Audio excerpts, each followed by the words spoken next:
সাকিবের মতোই একের পর এক রেকর্ড গড়ছেন মুস্তাফিজুর রহমান। মাঠে নামলেই যেন রেকর্ড হয়ে যায় এবার ফিজের বিশ্ব রেকর্ড। বাঁহাতি পেসারদের মধ্যে টি-20 ইতিহাসের সবচেয়ে বেশি উইকেটের মালিক এখন কাটার মাস্টার।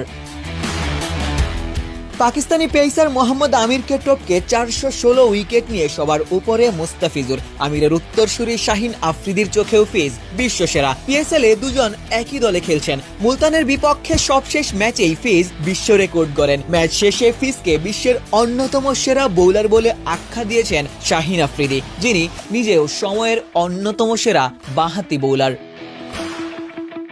টি-20 ক্যারিয়ারে ফিজের অতিমানবীয় পারফরম্যান্স। জাতীয় দলের বাইরেও পৃথিবীর সেরা সব ফ্র্যাঞ্চাইজি লিগে ফিজ নিজের জাত চিনিয়েছেন। ধারাবাহিক আইপিএল চুক্তির কারণে লম্বা সময় পিএসএল এ খেলতে পারেননি, তবে নানা বাস্তবতায় এবার ফিজ পিএসএল খেলছেন, সেখানেই নিজের ছাপ রাখছেন। পিএসএল এ এবারের আসরে প্রথম ম্যাচেই ফিজ নিজের জাত চিনিয়েছিলেন। হায়দ্রাবাদের বিপক্ষে 4 ওভারের স্পেলে কোনো বাউন্ডারি হজম করেননি। 24 বলে খরচ করেছিলেন মাত্র 19 রান, ঝুলিতে ছিল 1 উইকেট।